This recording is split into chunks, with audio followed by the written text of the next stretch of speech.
மிகவும் பிற்படுத்தப்பட்டோர், சீர்மரபினர் மற்றும் சிறுபான்மையினர் கல்லூரி மாணவர்கள் விடுதிகள் அடுத்த 2 ஆண்டுகளில் கட்டமைப்பு வசதி மேம்பாடு, சிறப்பு பழுது நீக்கம், புதுப்பித்தல் பணிகள் மேற்கொள்ளப்பட்டு தரம் உயர்த்தி புதுப்பொலிவுடன் திகழ புதிய திட்டம் வகுக்கப்படும்.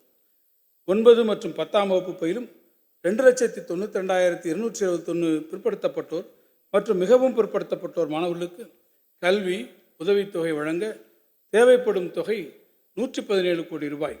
எனினும் ஒன்றிய அரசு இந்த நிதியாண்டில் வழங்கிய 19 கோடி ரூபாய் தொகை மூலம் மிகவும் குறைவான மாணவர்களுக்கு மட்டுமே கல்வி உதவித்தொகை வழங்க இயலும் என்பதால் மீதமுள்ள மாணவர்களுக்கு மாநில அரசு நிதியிலிருந்து கூடுதலாக 98 கோடி ரூபாய் ஒதுக்கீடு செய்யப்பட்டு 2 லட்சத்திற்கு மேற்பட்ட பிற்படுத்தப்பட்டோர் மற்றும் மிகவும் பிற்படுத்தப்பட்ட மாணவர்கள் மகிழ்ச்சியுடன் கல்வி பயில்வது உறுதி செய்யப்பட்டுள்ளது.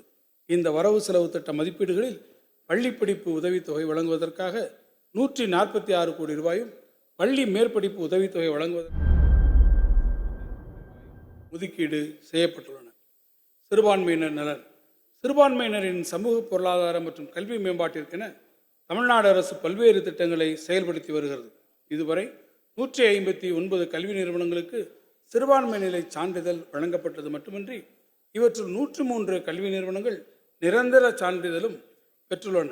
ஒன்றிய அரசு சிறுபான்மையின மாணவர்களுக்கு வழங்கி வந்த கல்வி உதவித்தொகையினை கடந்த 2022ஆம் ஆண்டு முதல் நிறுத்திவிட்டாலும் தமிழ்நாடு அரசு வக்ஃப் வாரியத்திற்கு வழங்கிய 12 கோடி ரூபாய் நிதியை கொண்டு 1 லட்சத்திற்கும் மேற்பட்ட 1 முதல் 8ஆம் வகுப்பு வரை அரசு மற்றும் அரசு உதவி பெறும் பள்ளிகளில் பயிலும் சிறுபான்மையின மாணவர்களுக்கு கல்வி உதவித்தொகை வழங்கப்பட்டு வருகிறது.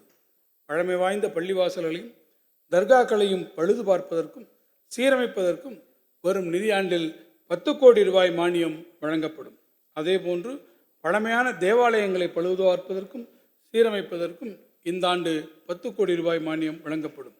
இந்த வரவு பிற்படுத்தப்பட்டோர், மிகவும் பிற்படுத்தப்பட்டோர் மற்றும் சிறுபான்மையினர் நலத்துறைக்கு 1563 கோடி ரூபாய் ஒதுக்கீடு செய்யப்பட்டுள்ளது.